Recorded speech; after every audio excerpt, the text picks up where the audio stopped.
Pakistan peoples party Sindhu दरिया मां 6 canal कढण वारो फ़ैसिलो रद्द कंदे बिना देर गॾियल मफ़ादनि जी काउंसिल जो इजलास घुराइण जो मुतालबो करे छॾियो। नून लीग सां ॻाल्हियुनि लाइ क़ाइम कमेटियूं बि ख़तम। पावर शेयरिंग मामले ते ॻाल्हियुनि जा अख़्तियार सदर आसिफ अली ज़रदारी हवाले। पीपी चेयरमैन बिलावल भुट्टो ज़रदारी जी सदारत हेठि सीईसी जो इजलास। सदर आसिफ अली ज़रदारी, वॾे वज़ीर मुराद अली शाह समेत सीनियर क़यादत जी शिरकत। ज़राअत ते टैक्स 45 मां घटाए 20 सैको करण जी तजवीज़।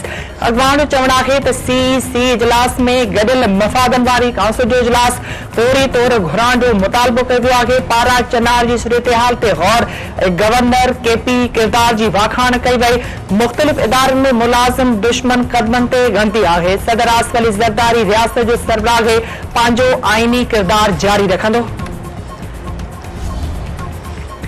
पीपी चेयरमैन बिलावल भुट्टो ज़रदारी चयो आहे त पार्लियामेंट खां सवाइ केर बि 26 आईनी तरमीम ख़त्म नथो करे सघे। सुप्रीम कोर्ट जी का बि बेंच हुजे, सभिनी खे आइन ऐं कानून तहत कमु करणो पवंदो। सुप्रीम कोर्ट में तब्दीली अचे थी त साथी जजनि खे चीफ जस्टिस लाइ सोलायूं पैदा करणु घुर्जनि। पीपी वफ़ाक़ी काबीना जो हिसो नथी रही आहे।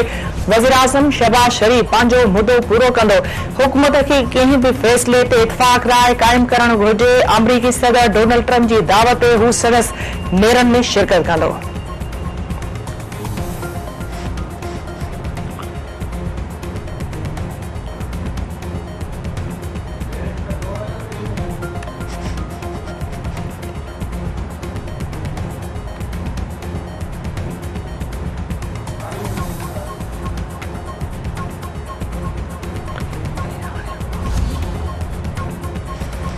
पार्लियामेंटी गॾियल इजलास में 4 बिल 8 मिंटनि अंदर मंज़ूर। 6 बिलनि ते वोटिंग मुलतवी। वापारी तंज़ीमुनि बाबति तरमीमी बिल 2021 मंज़ूर। शयूं ॿाहिरि मोकिलण ऐं घुराइण बाबति ज़ाब्तनि वारो तरमीमी बिल बि मंज़ूर। टेक्नोलॉजी बाबति क़ौमी इदारे नेशनल एक्सीलेंस इंस्टीट्यूट जा बिल बि मंज़ूर। मुख़ालिफ़ धुर जो हंगामो। ऐवान में एजेंडा जूं कापियूं फाड़े नारेबाज़ी। इजलास 12 फरवरी ताईं मुलतवी।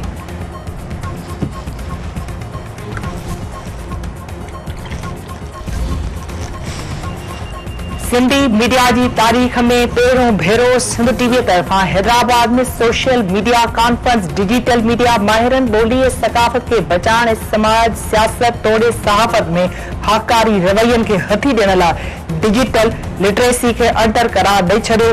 डिजिटल ख़्वांदगी ज़रिए जदीद दौर के चैलेंजेस के मुंहुं ॾियण ते ज़ोर।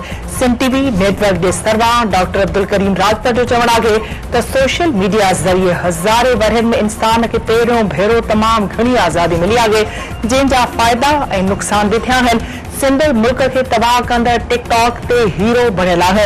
सोशल मीडिया सोलो हथियार बणिजी वियो आहे, जंहिंसां सुठा माण्हू ख़राब ऐं ख़राब माण्हू सुठा थी वञनि था। दुनिया में चूंडुनि जा फ़ैसिला भी इन हथियार ज़रिए मैनेज थी रहिया आहिनि। आर्टिफिशियल इंटेलिजेंस तारीख़ में तमाम वॾो इनकलाब आहे। ॿिनि वरहनि अंदर ईंदड़ तब्दीली में सिंधियुनि जे वजूद जो मसइलो पैदा थी वेंदो। खेनि डिजिटल तौर अॻिते वधणो पवंदो। उहे क़ौमूं बचंदियूं जेकी साइंस टेक्नोलॉजी ऐं इकोनॉमी में अॻियां वधंदियूं। पंहिंजी बकाला खे जदीद दौर जी घुर्जुनि मूजिबि तब्दीली आणी पवंदी।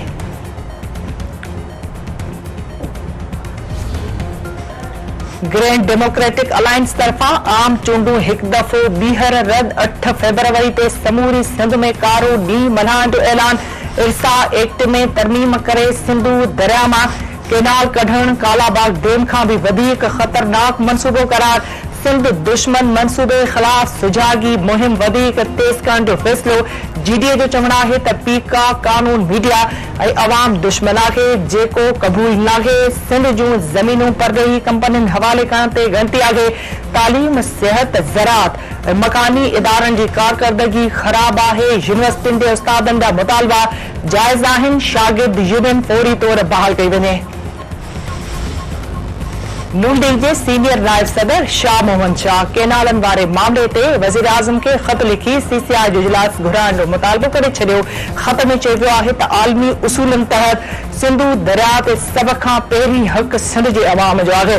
केनालन वारो मामलो इंतहाई हसास नोयत जो आहे। उन ते सीसीआई जो इजलास सदाए सिंध जे पानी माहिरनि खां राय तलब कई वञे। मामले ते देर करण सां मुल्क खे नुक़सान थी सघे थो।